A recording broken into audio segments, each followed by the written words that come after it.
this Teutonic Order is central to the Nazi conception of what it means to be German, what it means to be Aryan. So at the far end of Europe, you've got people essentially living in wooden stockades, worshipping trees, still pre-Christian. And that's the world that these crusading orders set out to colonize, and it is a colonization, and Christianize. How did they react to having crosses forced upon them? Yes, not brilliantly.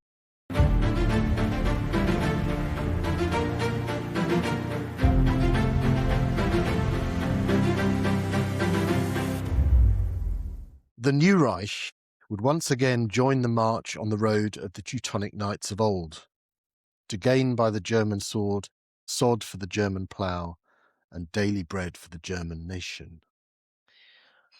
Roger Moorhouse, we're beginning an episode which is largely set in the 13th century, quoting from Mein Kampf. I know it's peak Moorhouse, but there is also a reason for this. There is. I mean, apart from the fact that I can't really help myself, but aside from that, what we're talking about today, which is the Teutonic Order and the Baltic Crusades, is a subject that's really not very well known in English language historiography, Western European historiography generally, but has a tremendous amount of relevance in that it contains the origin stories of modern Germany, of modern Poland, of the Baltic states, and crucially in the way that those countries all interact with and sort of see their neighbours.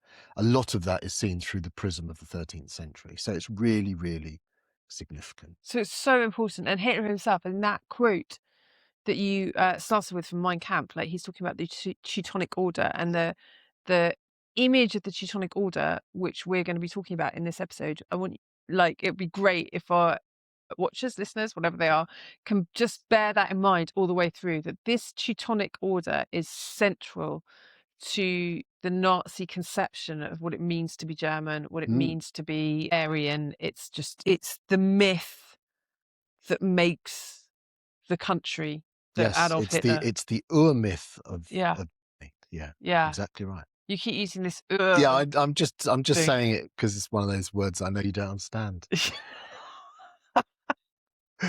like the original myth. It's the original. It's the origin story. It's the origin story. So, but it's everywhere, and this is what's fascinating: is that once you see it, you can see the threads everywhere. We'll go into some of that stuff later on. Okay, so the reason we're doing this today is because we've just read a fantastic new book. Ta-da! Black Cross by Alexander Pluskowski. Yeah. History of the Baltic Crusades. He's an academic, I think at Reading, from memory. He's actually an archaeologist.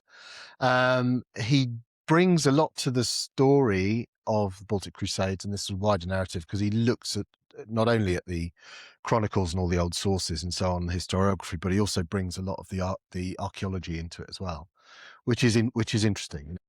It's another strand to the another analytical tool, if you like, another strand to the narrative. So, and it's very interesting stuff, and it puts it all into its context. There's a brilliant last chapter where he talks about those, modern relevances and modern resonances as well. But this is one of the reasons why you were so keen to do this book, because this is one of your, this is your area. It's Central and Eastern Europe. It's Germany. And this is the foundation of everything that you find fascinating, right? Yeah, it is actually. So it's kind of my myth as well. Yeah, no, it's. I mean, it is fast. I find this fascinating stuff, which is why I flagged it up when we did our books to look forward to thing. Yeah.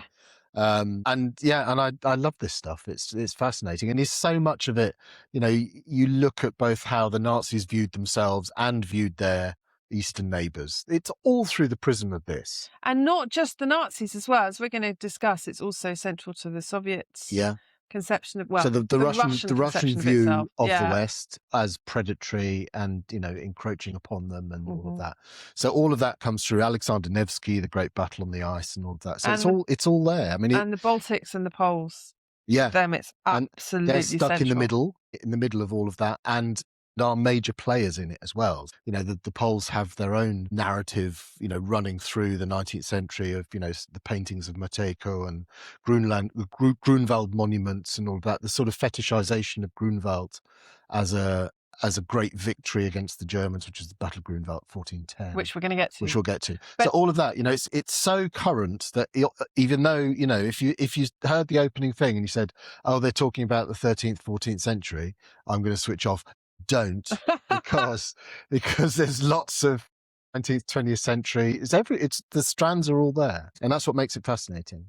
Yeah, absolutely. Okay, well, look, let's start from the beginning. What does this bit of Europe look like before the Baltic Crusades? So what we're really talking about at the moment is pre-nation states. Yeah, it's very much Baltics pre-nation states and Poland and bits of what becomes Russia. Yeah. What are we at? So one of the big problems with a lot of the historiography and the way it was viewed in the 19th and 20th centuries is that we project back a sort of nationalist lens, overlay right? nation states on stuff that didn't we're exist. talking about nations that none of these are nation states, right? So Poland is Christianized in 966, so adopts Christianity, but that frontier, that sort of up into the Eastern Baltic, up into the, you know, where the Baltic states are, Lithuania, into Latvia and so on, is basically inhabited by Baltic tribes. This is the very fringe of, you know, where those states, dynastic states, like, you know, the Kingdom of Poland, such as it is, or Muscovy, or the Dukes of Novgorod, or whoever it is, Princes of Novgorod.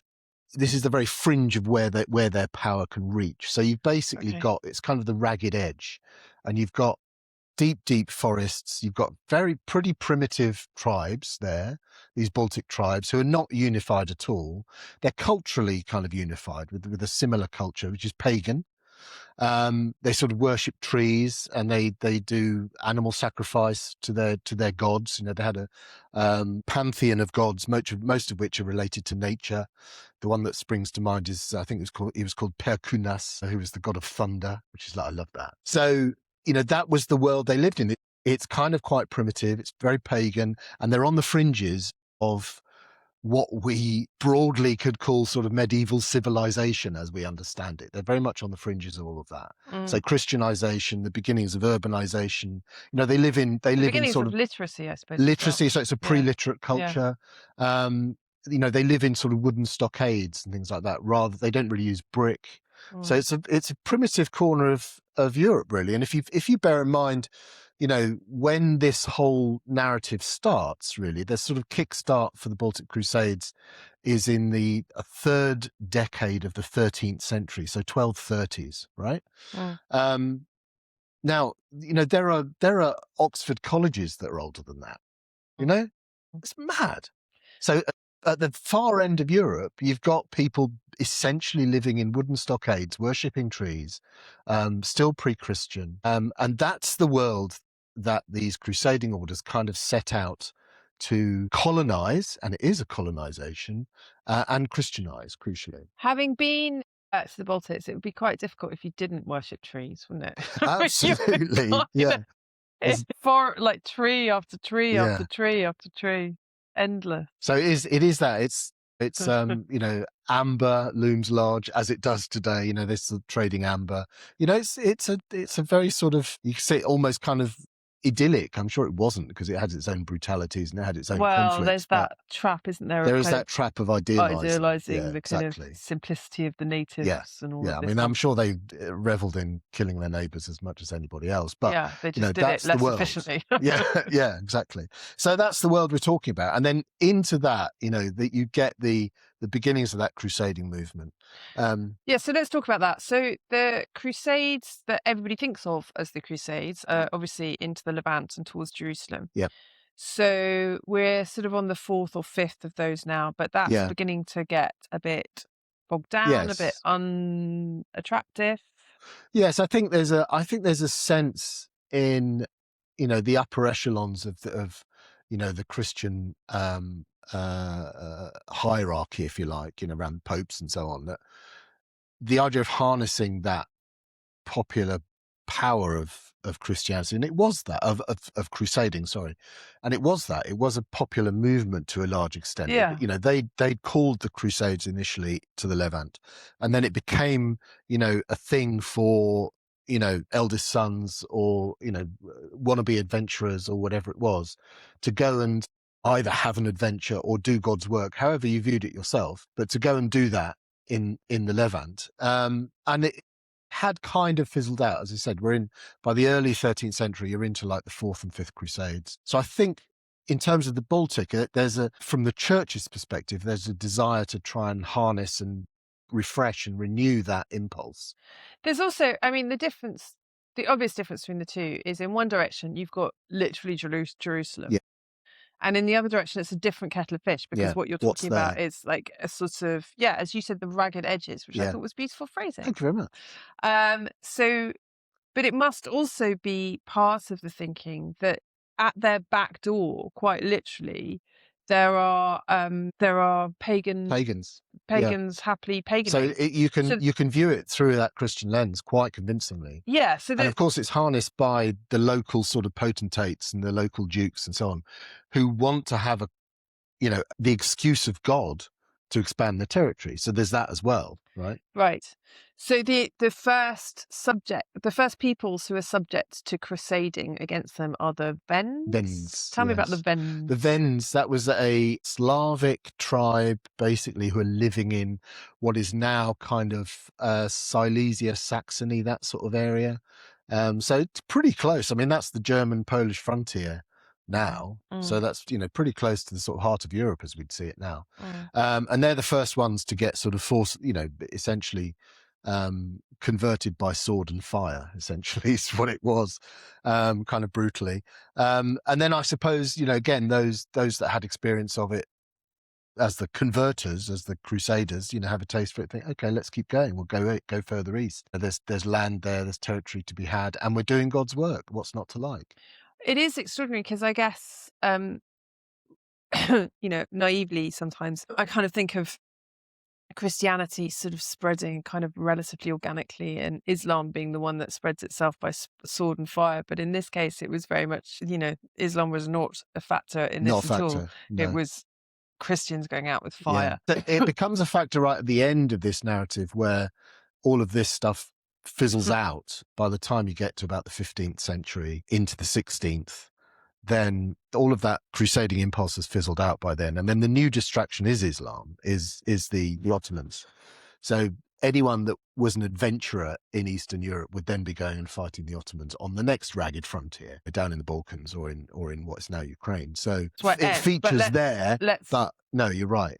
This is very much, Christianization by sword and fire. And these local happy tree worshipping tree huggers in the Baltic states. Even using the word states doesn't quite work, does it? In the Baltic area, how did they react to having crosses forced upon them? Yes, not brilliantly. I mean, there's some degree, there are some conversions. There's a lot of backsliding.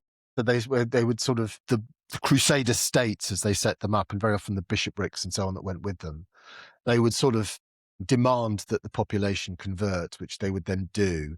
And then there was, it was like, all right. And then they'd carry on doing their pagan stuff in the background, which then, the church authorities would kind of go, what on earth are you doing with that tree? So this is logistically how they did it, right? So they'd move into an area, they'd set up a kind of outpost of a sort of urbanish, with a cathedral and a bishop, and then a monastery. Yeah, so it's very colonization, isn't it? It is. It's absolutely colonization. It's very colonial. They bring brick with them, as I said, which wasn't really a thing. We keep saying they, but what we're really talking about at this point is the Teutonic Order. There are some others. There's the German Order. There's a couple of other like the Sword Brothers is another one.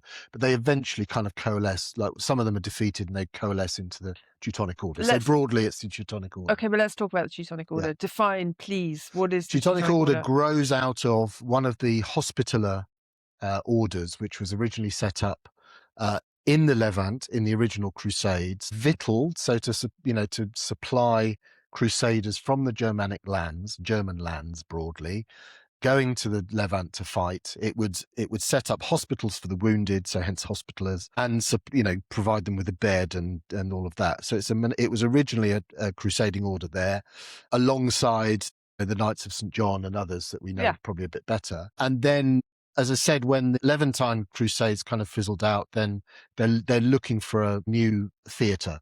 They find initially they go to Transylvania to convert and do all the same things in Transylvania, which is modern day Romania. They fall foul of the local duke there, so they're kicked out. And then it's a crusading order looking for a job, basically. Right. So it coincides with everything we said before, and then they find their new raison d'etre in the Eastern Baltic. Who are they answerable to? Ultimately to the church. Okay, to the Pope. So yeah. So they're the Germanic knights, pushing out the Pope's decrees. Yeah, essentially. Yeah, I mean, there's no German state at this point, obviously. Yeah. So it is German nobles and German aristocrats who mostly sort of fill its ranks, because it is, it's a culturally German thing, but there's no German state to speak of. Yeah. So, they're essentially answerable to the church. Okay. So let's talk about some of the major moments then, because these crusades to try and civilize across the Balts and into Poland and Russia takes a couple of centuries. So let's talk about some key points. Yeah. So the first massive battle we want to talk about is in 1242. Tell me about Alexander Nevsky. Yes, Alexander Nevsky. I mean, one of the great, pantheon of Russian heroes. He was Prince of Novgorod, so he's not even a Muscovite. He's not from Muscovy. He's a Prince of Novgorod. And he engages with the German, what was called the Livonian Order, which is one of these sort of subsets of the Teutonic Knights. And they were up in what is now Latvia and Estonia, that area. Yeah. The Estonian tradition, incidentally, is a bit different. So we tend to lump the three together as Baltic states altogether. Latvia and Lithuania, culturally and linguistically, are pretty similar. So they are originally Baltics. They're the descendants of those tree-hugging Prussians, the original Prussians. The Estonians essentially are cousins of the Finns. Yes. So their culture, their language, and so on is very different. It's Finno-Ugric rather than Baltic, for those that know this stuff. Yeah. So it's a different tradition, but they're subject to the same pressures to some extent here as well. So the Livonian Order are pushing up, eastward and northeastward up into what is the territory of Novgorod, and on the ice of Lake Peipus in 1242, Alexander Nevsky basically tries to stop them. He does stop them. It's one of those sort of seminal battles, sort of almost German versus Russian, to very, very much simplify and project back our modern national But it categories. Is quite kind of complicated to categorize, because what we've been talking about is a Christian-led crusade into pagan areas. Yes. And what we're talking about now is an early battle between a Christian crusaders and a Christian prince. Yeah. Yeah. Well, that's the thing, because it kind of shades, obviously, this is where I was talking about the ragged edge, right? That thing. So there is this ragged edge where there's no real entity to speak of, right? And then at the fringes of that, you've got state entities coming in. Yeah, dynastic states are really beginning to be a function of what that is basically that they've basically gone through the ragged edge. They're in the process of converting, and then you're butting up against the next state entity, which is the Prince of Novgorod. Right. So then it kind of becomes territorial rather than colonial Christian. Okay. So there's lots of different influences.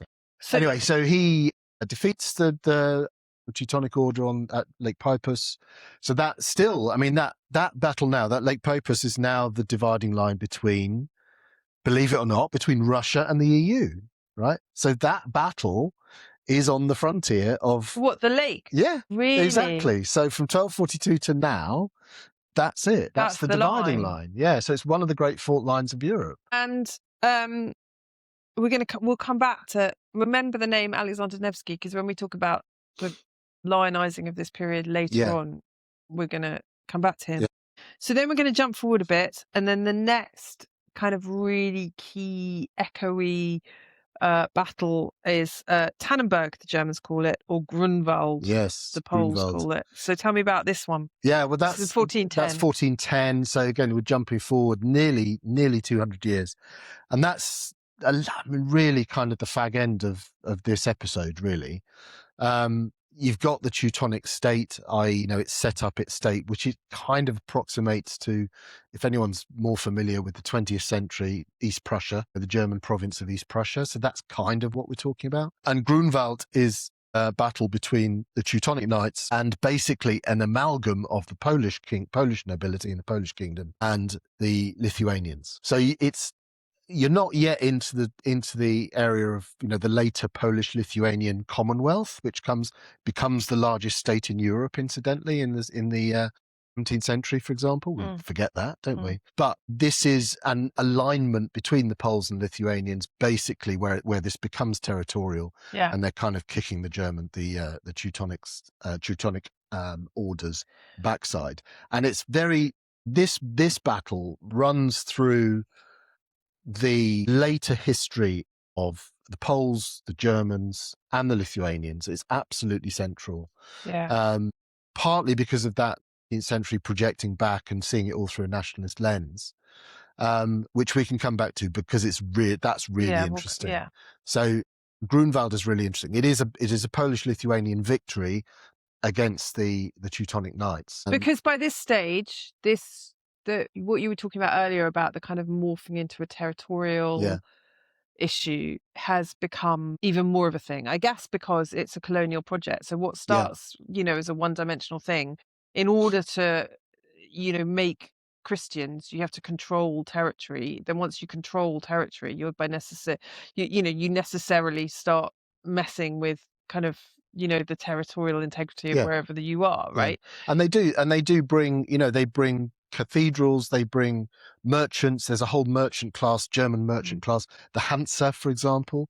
All of that stuff comes in the 14th, 15th centuries. So you've got Hansa merchants who are German speaking. The whole network is German speaking. So it's absolutely a colonial project. It's not too much to say it's kind of a civilizing project because it's bringing Western European norms. I mean, that's, I know it's a controversial subject, but it's bringing Western European norms of, Are they the best norms? Well, not necessarily, but of capitalism, Christianity, of legal codes, like the things like the Magdeburg legal codes, the Kulmrecht, the Kulm legal code.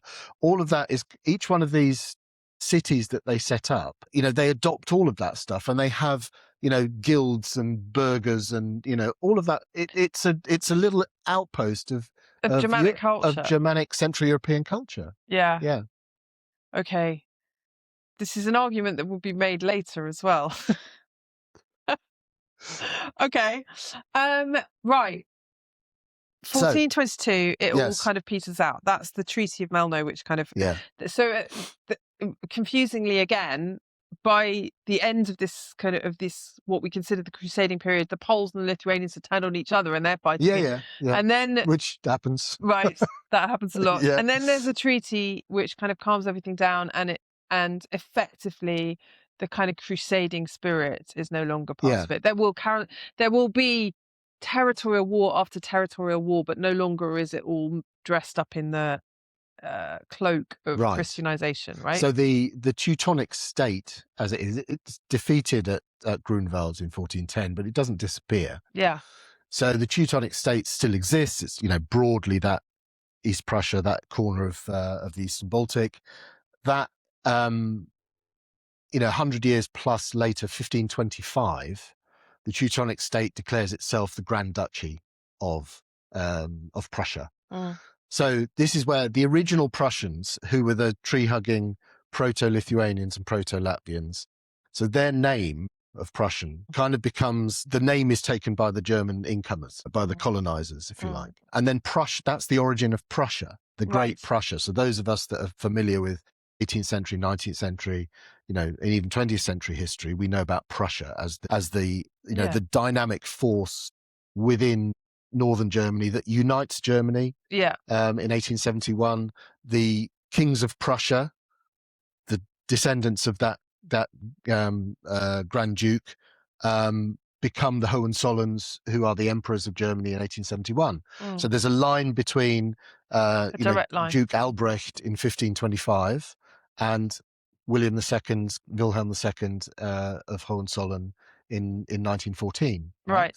That's one of those threads that we kind of forget. It comes from Prussia. That's the origin of Prussia. Okay, so let's talk about this then, because the origin of Prussia is part of the story of 19th century nationalist delineation of these areas that had once been a bit fuzzy into things that we would recognizably call nation states. So how does what was happening in the 13th century then translate not just to Prussia, but to the kind of rigidity of the lines that come later? Because of it not only colors that period colors not only how those later nations, this is obviously all of that is happening before the idea of the nation state, but as all nations do, they have to create a useful narrative of where they come from, who they are, who their friends are, who their enemies are, and so on. All of that is part of the creation of national mythology.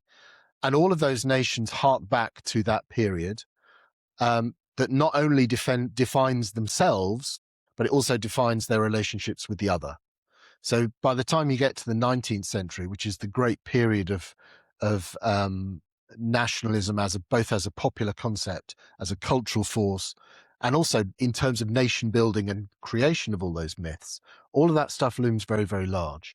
So this is where you get, in Poland, for example, you get the sort of fetishization is the only word. It's a bit harsh, but so sorry, Polish friends, but the fetishization of Grunwald, for example, there's a Grunwald monument is built in Krakow, which is still there. It was rebuilt after the war. Jan Matejko, who's like almost their national artist, I love Matejko's work. 19th century, right? Painting in the area of the Austrian partition, Krakow, basically. He did a huge picture of the Battle of Grunwald, which is now in the National Museum in Warsaw, and it's astonishing. It's huge, and it's just full of kind of like wild-eyed horses and kind of knights who are being run through, and it's like almost like one of those Where's Wally's, there's so much going on, it's absolutely fascinating. But that is like one of the big pieces of art of the Polish nationalist period, and again it's harking back to that narrative, because for Poland in the 19th century, Poland didn't exist, right? Polish people exist, but they're under partition by their neighbors. So Poland is not on the map. So culturally, Poland is harking back to a previous state of being. Most significantly for them, a previous state of being at a time when they kicked the Germans' asses. Yeah, right? absolutely. So why would you not want to big that up? So that's where Matejko's coming from. But meanwhile, the Russians are also harking back to all of this stuff. Yeah. We were talking about Alexander Nevsky earlier. So him and his battle become central to the Russian idea of themselves. Yeah, right? And particularly the Soviet one. So particularly where in the 1930s, where the Soviet Union is looking at an outside world which it sees as fundamentally hostile, and particularly the German world. 1938, you've got Sergei Eisenstein, great Russian film director, makes a film of Alexander Nevsky, and it is still very, very visually strong. I watched some of it the other day. Bearing in mind that he's making that film 700 years after the events, but nobody cares about the anachronisms on show, because there's a couple of points where I was watching it and I thought, I'm sure I just saw a German helmet, because the Teutonic Order's infantrymen, a lot of them are cavalry, and they've all got the Iron Cross, because that's the symbol, the black cross on the white, that's the symbol of the Teutonic Order, which of goes course to show how Iron much Cross, so revitalized in 1813, and then of course becomes synonymous with First and Second World Wars. So that's the symbol of the Teutonic Order. Right? Simple. So they've got the Iron Cross on their surcoats and all that, but you've got, the ordinary infantrymen are wearing something that looks very, very similar to a German, helmet of 1930s, the Stahlhelm. Even one of the cloaks of the knights even has a hem, which has the swastika incorporated into the design in the Eisenstein film. So the sort of there's a quote from there. review of it says, or a historical review, it says, brilliant film, beautifully executed, but, it tells us more about 1938 than it does about 1242, which is absolutely true. But you can see that this is the Soviet Union trying to harness that history and say, look, we fought off the dastardly German stroke Westerners before, we'll do it again. Yeah. And interestingly, that film was pulled from cinemas in 1939 because of the Nazi-Soviet pact, when suddenly they're friends with the Germans again. So they actually pulled the film, which is amazing. That is incredible. Yeah. That is really, really incredible. And so on the one side, you've got the sort of Soviets harking back to this, these great victories, but it's also absolutely central. This beautifully circle back to where we began. Yeah. It's absolutely central to the Third Reich, isn't it? So tell us a little bit about where the Teutonic Order sits within the kind of myth-making of the Third Reich. As far as the Nazis are concerned, you can draw a straight line from the Teutonic Order to the SS. Right. So the SS, they would see as the successors to all of that, the crusading spirit, the civilizing spirit, controversially. The bringing of German civilization to Eastern Europe. With sword and flame. So all of that. So they do position themselves in that sense. There's a Waffen-SS division that's named after, I did scribble it down, I think his name was Hermann von Salza. Yeah, Hermann von Salza was one of the Grand Masters of the Teutonic Order, and there was an SS division. I think it was the 12th from memory, maybe 11th. Check it up, people, and put it in the notes. Which was named SS Division Hermann von Salza, right? So there's a direct correlation there. And that quote that I mentioned from Mein Kampf, Germany's sort of mission, as it saw it, Lebensraum, all of that in Eastern Europe was seen through the lens and justified through the lens of history. The Drang nach Osten, that old line, the pull to the east, the civilizing mission, as they called it. And all of that belongs with the Teutonic Knights. So they're drawing on that history really, really obviously as well. And Tannenberg becomes a big thing. The battle, right? So the Poles fetishize Grunwald, the same battle, right? Germans call it Tannenberg. So they have this defeat in 1410. And when the Germans in 1914, in the First World War, in East Prussia, defeat the Russians, according to Field Marshal Hindenburg, who was then, the top end of the German army, he basically said, it was nowhere near the village of Tannenberg, but he says, we're going to call this battle Tannenberg. Really? Yeah. And it goes down in history as the Battle of Tannenberg. And it was nowhere near? Nowhere near. Wow. But it's because it's redressing the wrong of the defeat. Yeah. So there's according to the German narrative, there are two battles of Tannenberg. There's the one that's a defeat, and then there's the one in 1914 where they put it right. Wow. And Tannenberg, becomes a sort of a touchstone of German nationalism and national sentiment in the East, in East Prussia. It's where Hindenburg's funeral was held in 1934 when he died. Yeah. So and they built this sort of facsimile of a huge there was a memorial at Tannenberg which was built in the days for that very purpose. So it again, it runs like a thread through the whole thing. The whole harking back to the 13th century. Amazing. Absolutely incredible. Listen, I was not sure about doing this book, but I think you've made the case incredibly strongly. So the book itself, just give us a little bit of a good book? Yeah, it is. It is, I would say, it's quite dense, which I was happy with. It's lots of detail. It's probably a bit too dense maybe for a newbie to the subject, but if you've got a bit of a grounding and you maybe know a bit about this stuff, then absolutely dive in, because there's once you kind of got your orientation in terms of who's who and where and where you are and so on, then it's got a hell of a lot of information. Really, really useful. Okay. Really good. I did have a couple of other recommendations. This is Baltic history. This is one of those things I think we really should know it better. We still labour, I think, too much under that, the old Chamberlain line about faraway land about which we know little. And I think we still view Central Europe to some extent like that.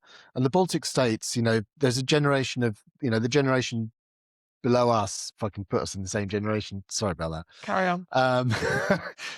Has probably been to Riga and Vilnius, on stag weekends and stuff like that. But these are fascinating countries, and they're really worth a visit, and they're really worth engaging with. But they also right now on the front line of geopolitics, right? Absolutely right, because we did that when we talked to Oliver Moody's brilliant book, Baltic, which so they really deserve interest, they deserve and reward engagement with their history, because it's fascinating history. Yeah.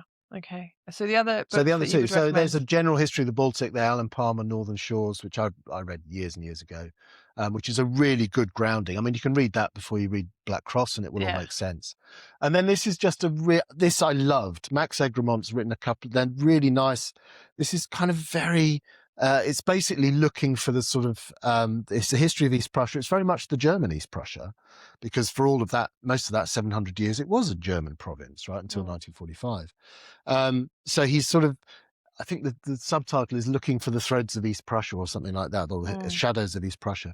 And he just writes beautifully, and he pulls out so many lovely personal stories, and there's a sort of an aching, almost a sense of tragedy in it, which is a beautiful book, and it's really fascinating. So slightly different angle that's the sort of the end result of all of this, in effect. Yeah. But it's well worth a look. And of course you could look at Iron Kingdom, Christopher Clark's book, which is on the history of Prussia generally. So that that obviously will have a lot of this as well. So it's a really interesting story. Brilliant. So what about you? Well, bit tangential, but I think that when you are trying to get to grips with understanding a bit more about a country, you can't go wrong with reading novelists from that country. And one of my favourite novelists working today is an Estonian writer called Sophie Oksanen, who's had a number of books translated into English. A couple of them,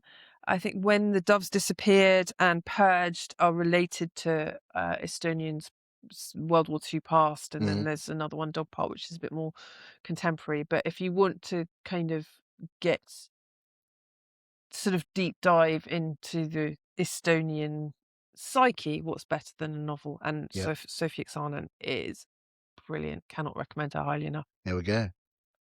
So we're exercising our my Baltic fetish. So thanks for that, for the second time. But no, as I said, I think it's a region that is fascinating. It has so many resonances for today. I think it's really fascinating. And I know it's your fetish, but I would also point out that, I have got a book in the book that I have coming out. Yes, absolutely, I do have got a book coming out. Yes. Stalin's Apostles, The New History of the Cambridge Five. An awful lot about it is how the Baltic states were specifically screwed over by the Cambridge Five spy ring. And I've been into the Lithuanian archives, and we had this very, very sort of bombastic sense of Polish identity during the war. And none of that kind of carried over to the Balts. We just were like, well, we didn't, the Foreign Office didn't care, our politicians didn't care. As far as we were concerned. It was like, who even are they? No, and I think partly it's a colonial thing, right? Because if you... It's big nation, small nation. It's big nation, small nation. If you accept that small nations have a right to self-determination, when don't go there. Don't pull that string, the British Foreign Office. Your entire world will unravel very, very quickly. Exactly. But then it was fascinating getting to understanding that for the Americans too, who spoke a lot of big words about self-determination, actually they didn't care either. So I think I became, in the course of writing that book, very fascinated both by the region and also by our strange relationship to the region, which, having delved into the Black Cross and talked to you about it, I can see has even longer roots than I imagined, because what we've been talking about today is a period in which this region was just seen as somewhere to impose our faith and impose our vision of modernity. And that's been the case for do the maths, millennia, 800 years. millennia, I said. I don't even know if that's a word. Listen, we've started talking about maths, which means we have to stop. Always. So that was great. Wonderful. See you again next time. Next time.